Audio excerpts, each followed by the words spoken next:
Clip number 479۔ اس clip میں آپ قرآن پاک کی سورہ یونس کی آیت نمبر 15 سے 17 تک کی تلاوت، ترجمہ اور تفسیر قرآن صراط الجنان سماعت فرمائیں گے۔ بسم اللہ الرحمن الرحیم۔ ترجمہ، اللہ کے نام سے شروع جو نہایت مہربان رحمت والا ہے۔ وَإِذَا تُتْلَى عَلَيْهِمْ آيَاتُنَا بَيِّنَاتٍ قَالَ الَّذِينَ لَا يَرْجُونَ لِقَاءَنَا ائْتِ بِقُرْآنٍ غَيْرِ هَذَا أَوْ بَدِّلْهُ قُلْ مَا يَكُونُ لِي أَنْ أُبَدِّلَهُ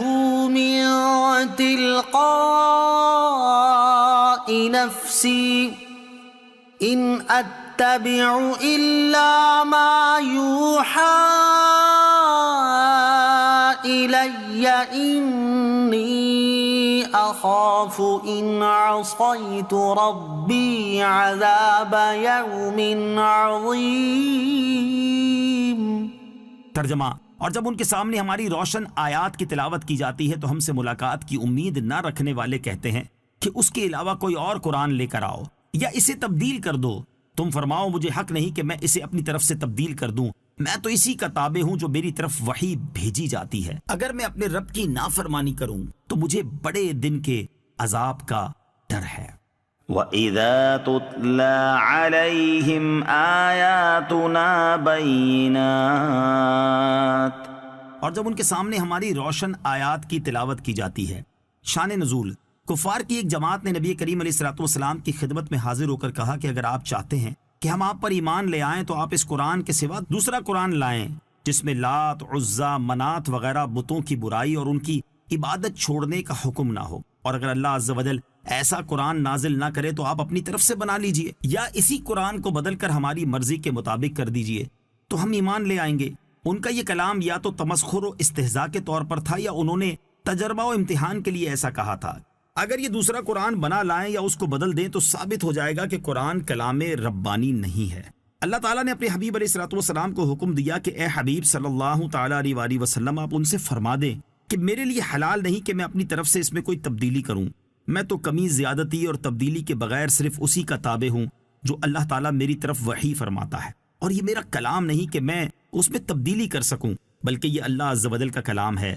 اگر میں نے اپنی طرف سے اللہ عز و جل کے کلام میں کوئی تبدیلی کر کے اس کی نافرمانی کی تو مجھے بڑے دن کے عذاب کا ڈر ہے، اور ویسے بھی دوسرا قرآن بنانا انسان کے بس کی بات ہی نہیں، کیونکہ انسان کا اس سے عاجز ہونا تو اچھی طرح ظاہر ہو چکا ہے۔ اسلام کی کسی قطعی چیز پر کفار سے معاہدہ نہیں ہو سکتا۔ اس آیت مبارکہ سے یہ بات بھی ثابت ہوتی ہے کہ کفار کے ساتھ اسلام کے قطعیات میں سے کسی چیز پر کوئی معاہدہ نہیں ہو سکتا کہ ہم ان کی خوشنودی کے لیے اسلام کی کوئی قطعی چیز چھوڑ دیں، جیسے ان کی خوشی کے لیے سود کی اجازت دیں یا پردے کو ختم کر دیں یا نمازوں میں کمی کر لیں یا گائے کی قربانی بند کر دیں۔ قُل لَّوْ شَاءَ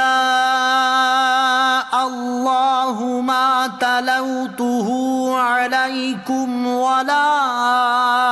أَدْرَاكُمْ بِهِ فَقَدْ لَبِثْتُ فِيكُمْ عُمُرًا مِّن قَبْلِهِ أَفَلَا تَعْقِلُونَ۔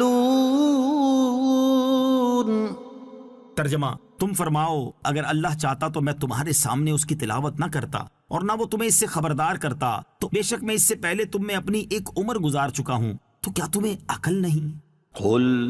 تم فرماؤ۔ اس آیت کا خلاصہ یہ ہے کہ اے حبیب صلی اللہ تعالیٰ علیہ وآلہ وسلم، آپ ان مشرکین سے فرما دیں جنہوں نے قرآن میں تبدیلی کا مطالبہ کیا ہے کہ اگر اللہ عز و جل چاہتا تو مجھ پر نہ تو یہ قرآن نازل کیا جاتا اور نہ میں تمہارے سامنے اس کی تلاوت کرتا اور نہ تمہیں خبردار کیا جاتا، لہٰذا اس کی تلاوت محض اللہ تعالیٰ کی مرضی سے ہے۔ نیز میں اس قرآن کے نازل ہونے سے پہلے تم میں 40 سال کا عرصہ گزار چکا ہوں، اور اس زمانے میں تمہارے پاس کوئی کتاب نہیں لایا اور نہ تمہیں پہلے ایسی کوئی چیز سنائی ہے۔ تم نے میرے احوال کا خوب مشاہدہ کیا ہے، میں نے کسی سے ایک حرف نہیں پڑھا، کسی کتاب کا مطالعہ نہیں کیا، اس کے بعد یہ عظیم کتاب لایا ہوں جس کے سامنے ہر ایک فصیح کلام پست اور بے حقیقت ہو گیا۔ اس کتاب میں نفیس علوم ہیں، اصول و فروع کا بیان ہے، احکام و آداب میں مکارم اخلاق کی تعلیم ہے، غیبی خبریں ہیں، اس کی فصاحت و بلاغت نے ملک بھر کے فصیح و بلیغ افراد کو عاجز کر دیا ہے۔ ہر عقل سلیم رکھنے والے کے لیے یہ بات صورت سے زیادہ روشن ہو گئی ہے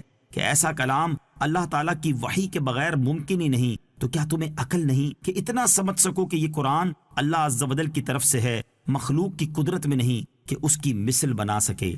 فمن أظلم ممن افترى على الله كذبا أو كذب بآياته إنه لا يفلح المجرمون۔ ترجمہ، تو اس سے بڑھ کر ظالم کون جو اللہ پر جھوٹ باندھے یا اس کی آیتوں کو جھٹلائے، بے شک مجرم فلاح نہیں پائیں گے۔ فمن أظلم ممن افترى على الله كذبا، تو اس سے بڑھ کر ظالم کون جو اللہ پر جھوٹ باندھے۔ مشرکین نے یہ کہا تھا کہ قرآن نبی اکرم علیہ الصلوۃ والسلام کا اپنا بنایا ہوا کلام ہے اور آپ نے اسے اللہ تعالیٰ کی طرف منسوب کر کے اللہ عز و جل پر جھوٹ باندھا ہے۔ ان کے رد میں اللہ تعالیٰ نے ارشاد فرمایا کہ اس سے بڑھ کر ظالم کون ہوگا جو اللہ عز و جل پر جھوٹ باندھے، یعنی بفرض محال اگر میرے حبیب علیہ الصلوۃ والسلام نے اپنے کلام کو اللہ تعالیٰ کی طرف منسوب کیا ہوتا تو آپ سب سے بڑے ظالم قرار پاتے، لیکن جب دلائل سے ثابت ہو چکا کہ ایسا ہرگز نہیں ہے بلکہ قرآن اللہ عز و جل کا کلام اور اس کی وحی ہے، تو اب جو مشرکین اسے اللہ عز و جل کا کلام نہیں مانتے وہ اللہ عز و جل کی آیات کو جھٹلانے والے اور لوگوں میں سب سے بڑے ظالم ہیں۔